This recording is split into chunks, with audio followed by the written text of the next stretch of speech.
Moissac, donc je flâne. J'en profite aussi pour réserver mes hébergements parce que la saison démarre vraiment et ça risque de devenir compliqué. Voilà, en attendant, je vais aller manger parce que j'ai faim. Je vais en profiter aussi pour visiter un peu, voir l'abbatiale. Et là, je vais au Pont Canal, qui paraît-il est à 3 km. Ça tombe bien, j'avais besoin de me dégourdir les jambes. Je dois pas marcher assez. Qu'est-ce que ça peut bien être que CETA? Eh bien, CETA, ce sont ces espèces de poils. Et ces poils, ils sont issus des platanes. Et si vous voulez embêter vos copains, ça peut jouer le rôle de poil à gratter. On s'amusait avec ça quand j'étais au collège. C'était marrant. Sauf quand on en avait dans le dos.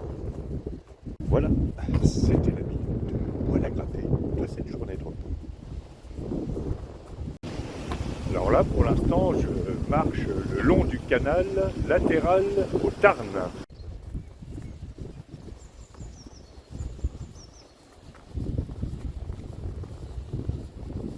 Je dois dire que pour le moment, Moissac ne m'emballe pas plus que ça. Le centre paraît complètement à l'abandon et les environs n'ont pas plus de charme que ça. Ceci est une écluse.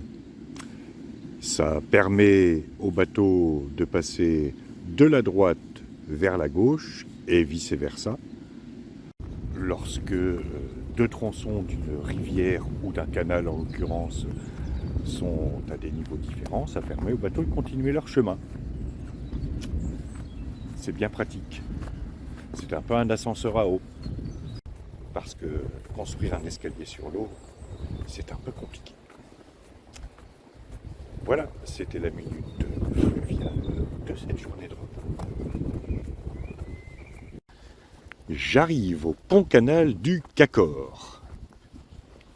Mais qu'est-ce donc le pont-canal du Cacor? Eh bien, le pont-canal du Cacor, c'est ça. C'est le canal qui passe au-dessus du Tarn. Comme un pont ferroviaire routier, mais avec de l'eau. Ah, c'est fort. Et vous aurez remarqué que ce pont-canal, construit en 1846, comporte 13 arches, que je les ai comptées.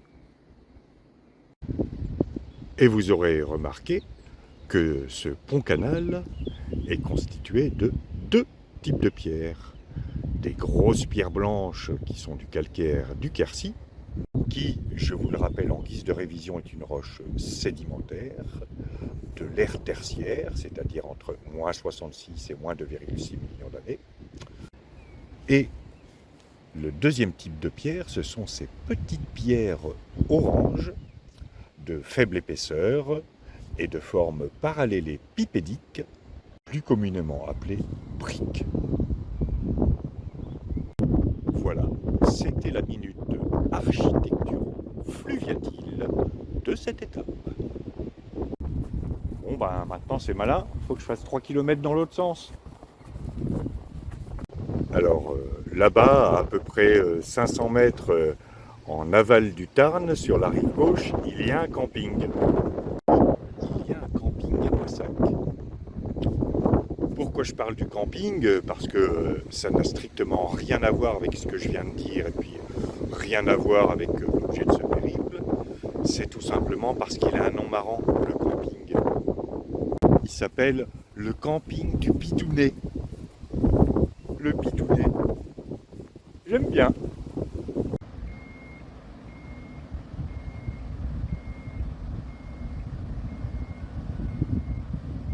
Il n'y avait pas un bateau dans le coin et juste au moment où je veux traverser le canal, il y en a un qui arrive. C'est bien que je suis obligé d'attendre.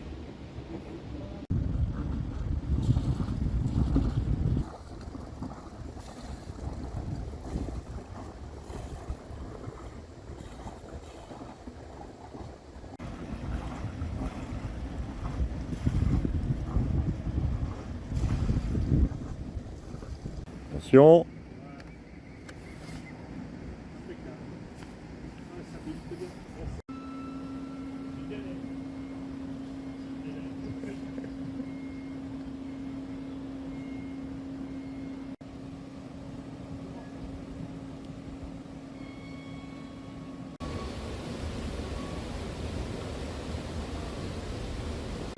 Et là, on vide l'écluse pour amener le niveau entre les deux portes au niveau de l'aval.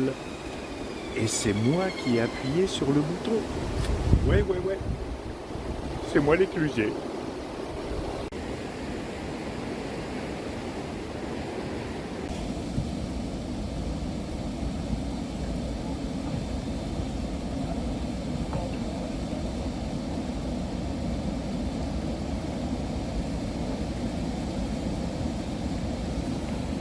Bon vent, bonne mer.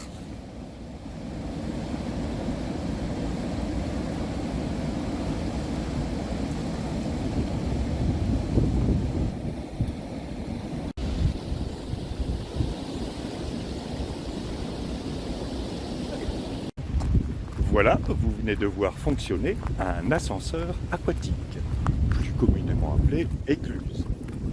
Et c'est moi qui ai joué les garçons d'ascenseur. Les garçons d'ascenseur aquatique. C'était la deuxième minute fluviale de cette étape. Je suis content alors. C'est moi qui ai appuyé sur le bouton vert.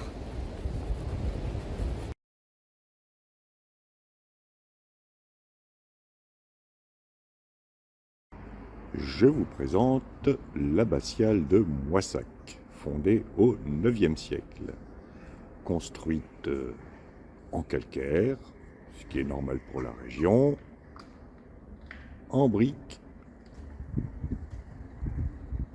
et en plastique. En plastique au IXe siècle. Ça alors. Voici le tympan de l'abbatiale de Moissac. Bon, je vais essayer de vous faire une lecture. Donc, au centre, le Christ. Le Christ qui a perdu sa croix. Oh, il a perdu sa croix. Il faut dire qu'un fauteuil, c'est un peu plus confortable qu'une croix. Autour de lui, les 4 saints, Saint Jean, Saint Luc, Saint Marc et Saint Matthieu. Et tout en bas, un groupe de bonhommes avec des instruments de musique. Ou des vers. Les 4 saints dont j'ai parlé, je n'ai pas réussi à les identifier précisément. Parce qu'aucun n'avait son badge. Les gars, on avait dit qu'à la Réunion, tout le monde devait porter son badge.